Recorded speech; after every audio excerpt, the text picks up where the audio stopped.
There's a reason we fear the dark beneath our feet more than the dark of night.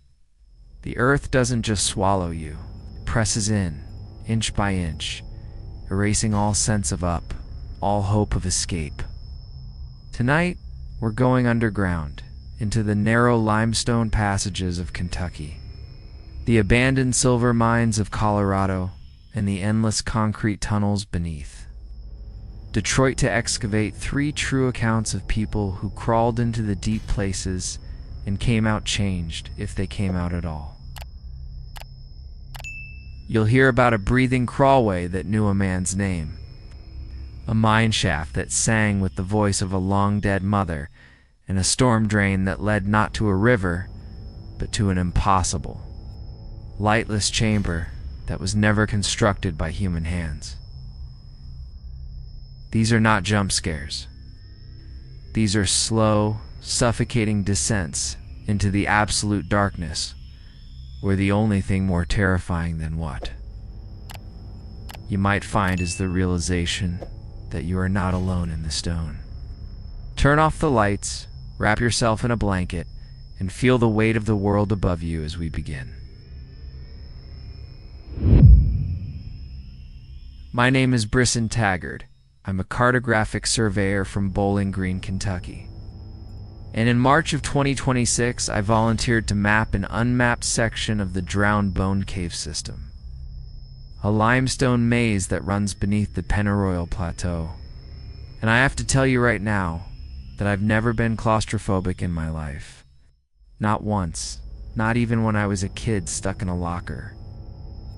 But the thing I encountered in a passage the locals call the throat has rewritten every instinct I own.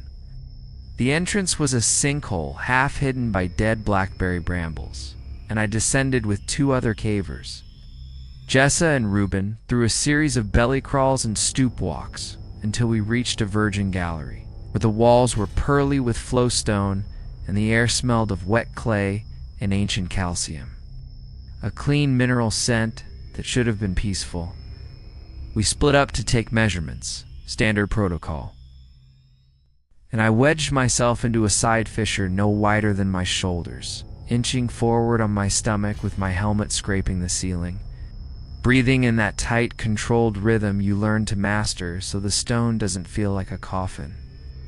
About 40 feet in, the fissure opened into a small dome room, maybe 10 feet high, and I stood up, gasping with relief, only to realize the room wasn't empty. The walls were covered in handprints, hundreds of them, pressed into the soft rock as if someone had been feeling their way around the entire circumference, and they were fresh, still glistening with moisture. The impressions so detailed I could see the whorls of fingerprints and the crescent moons of dirt under the nails. I called out to Jessa and Reuben on the radio, but all I got back was a hiss of static that slowly, horribly resolved into a wet, drawn-out syllable, something between a sigh and a swallow. And then my own name, Brysen, spoken not through the speaker, but from the rock itself, vibration that traveled through the limestone and into my chest like a second heartbeat. I tried to back out of the fissure, but my body wouldn't fit the same way going backward. My hips kept catching, and I felt the first cold worm of genuine panic wriggle into my gut as I realized the passage seemed narrower than it had 2 minutes ago, the walls slick with a new, dark moisture that hadn't been there before. That's when the breathing started. Not my breathing, but a deeper, slower respiration that moved the air around me in and out like a massive lung flexing, and the handprints on the walls began to weep a thin, clear fluid that dripped onto my helmet and ran down my neck, and the fluid was warm, body temperature, and it carried a faint scent of breath, of someone else's morning mouth, intimate and wrong. I forced myself forward again, deeper into the system, because I couldn't go back. And the passage twisted and dipped until I spilled into a second chamber. This one larger, with a floor of slick, undulating stone that I realized with a lurch was not stone at all, but a thick, leathery membrane, like the skin of a drum, and it pulsed under my boots with that same slow respiration. And rising from the center of the chamber was a shape, stalagmite of fused bone and cartilage that bent toward me, and at its tip, just visible in my failing headlamp, was a face or the suggestion of a face. A smooth, eyeless visage with a mouth that was just a vertical slit, and the slit opened and closed with the breathing rhythm. And when it opened, I heard my name again. But this time it was my mother's voice, exactly my mother's voice, saying, "Brysen, baby, you're so deep. Come closer. Let me hold you in the quiet." I screamed and scrambled backward. And this time the passage let me go, widened just enough for me to worm my way back into the gallery, where Jessa and Reuben were waiting with worried faces, saying I'd been gone for 3 hours when it felt like 20 minutes. I never told them what I saw because how do you explain that the cave not only knew your name but had learned it from a voice that died 10 years ago? The drowned bone system remains partially unmapped, and I've since resigned from caving. But sometimes when I'm lying in bed, I feel a faint vibration through the mattress, slow, deep breath that matches the rhythm of that chamber, and I wonder if the throat is still exhaling my name, waiting for me to come back and let it hold me.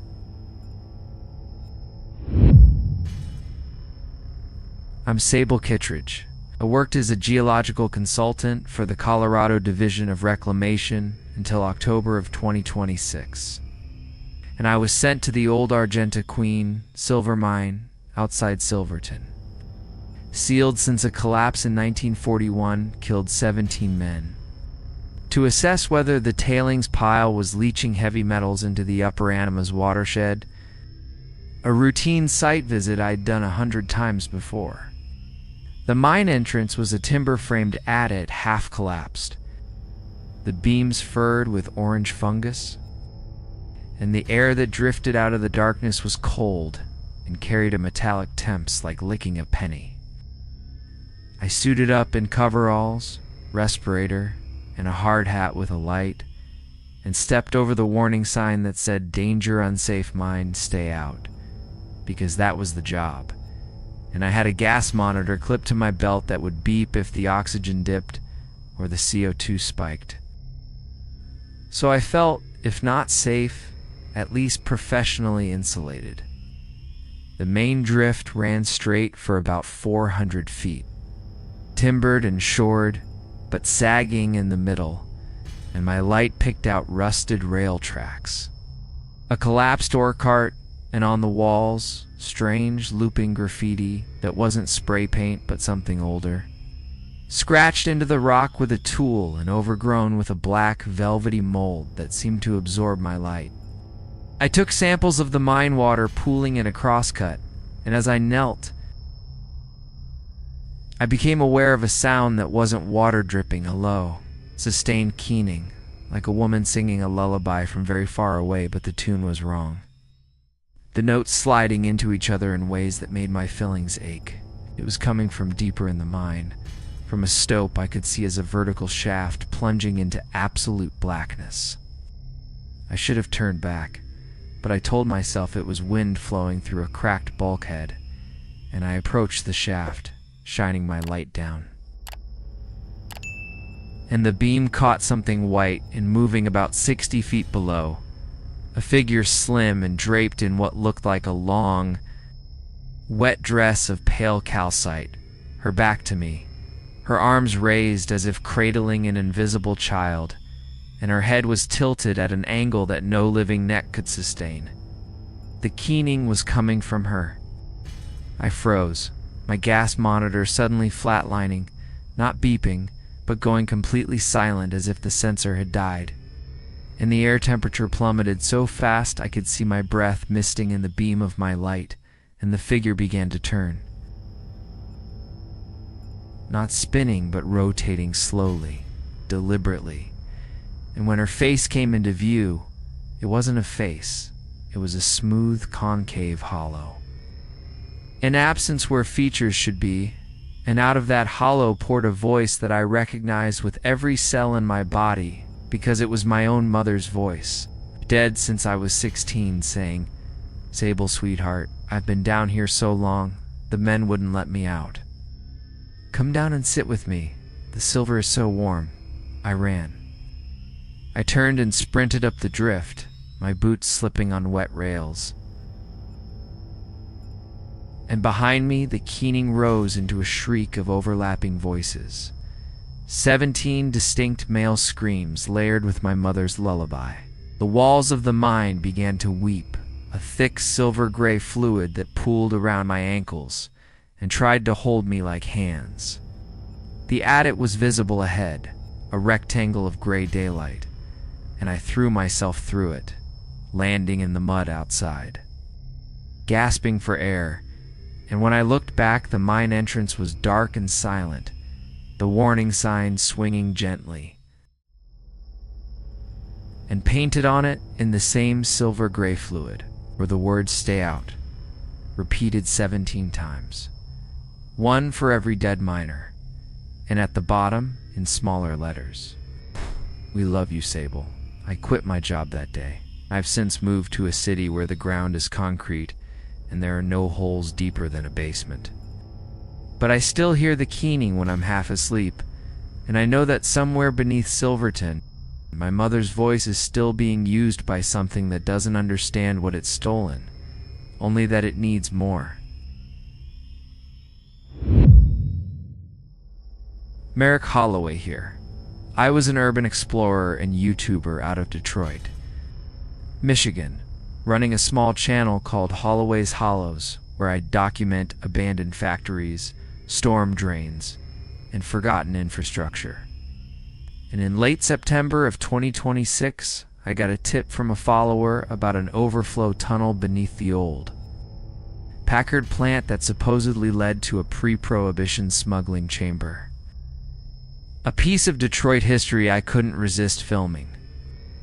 The entrance was a corrugated steel pipe about 5 feet in diameter, half buried in a concrete embankment along the Detroit River. And I went in alone with 2 cameras, a headlamp, and a can of spray paint to mark my turns, something I'd done on dozens of drain explorations before without ever feeling more than a baseline flutter of nerves. The pipe ran straight for a while, slick with algae and the greasy residue of a century of urban runoff. And then it branched into a network of smaller, older tunnels, some brick-lined and some rock-arved through the limestone bedrock. And I followed the widest passage, marking a bright orange arrow at every junction, until I reached a rusted iron door set into the stone, its rivets weeping rust, a wheel lock mechanism that groaned when I forced it open. Beyond the door, the tunnel opened into a vast, circular chamber that my headlamp couldn't fully illuminate, the ceiling lost in darkness. The floor paved with smooth black flagstones that gleamed with moisture, and in the center of the chamber was a pool of perfectly still, perfectly clear water, so clear I could see down into a depth that seemed to have no bottom, a vertical shaft descending into blackness. I filmed the space, narrating in a whisper, and that's when I noticed the flagstones were inscribed with symbols. Not graffiti or gang tags, but careful, geometric carvings that shifted under my gaze. Spiraling patterns that seemed to move in my peripheral vision and go still when I stared directly at them. I knelt by the pool to get a close-up. My headlamp beam pierced the water and caught something about 20 feet down, a face pale and peaceful, looking up at me with closed eyes. And it was my own face, down to the scar on my eyebrow and the slight crookedness of my nose. But the expression was one of serene, complete acceptance, like a death mask, and the mouth was open, and from the mouth, a stream of silver bubbles rose and popped silently at the surface, each one releasing a whisper I could feel more than hear. A voice saying, "You've been down here a long time, Merrick, The surface is a memory. This is the real world now. I jerked back, dropping my camera, which clattered on the flagstones and went dark, and in the sudden absence of artificial light, the chamber didn't go black, it glowed, a faint blue-green phosphorescence that came from the walls themselves. And I saw that the walls were not stone, but a living, breathing tissue, veined with something that pulsed like blood, and the pool in the center was an eye, a massive, staring eye with a pupil that was the shaft descending into infinity, and it was focused on me. The voice came again, no longer bubbles, but the chamber itself vibrating, and it said, "Merrick, you've been filming the dark for years, searching for the thing that would make you famous, and now you've found it. We'll make you famous in the stone. We'll let your voice echo in the drains for 1,000 years." I ran. I didn't follow my orange arrows. I just plunged into the first tunnel I saw, crawling, splashing, screaming, until I burst out of the pipe into the gray autumn light of the Detroit riverfront. And I stumbled home and deleted every video on my channel, burned my gear, moved to a different state. But here's the thing, 3 weeks later, a new channel appeared on YouTube called Holloway's Hollows, posting videos of the same tunnels I'd explored. It's narrated in my voice, but filmed with a clarity and a stillness I never achieved. And the last upload, dated the day I'm recording this, shows the chamber with the pool, and the camera slowly zooms into the water, and a figure rises from the depths, and it's me, smiling. And the description reads simply, "He finally came home." I don't know who's running that channel, because I'm right here. But I haven't slept in days, and last night I found a smear of algae on my bedroom windowsill. And my feet were damp, and I'm starting to think I never actually left that chamber. And the thing that crawled out is wearing my face better than I ever did.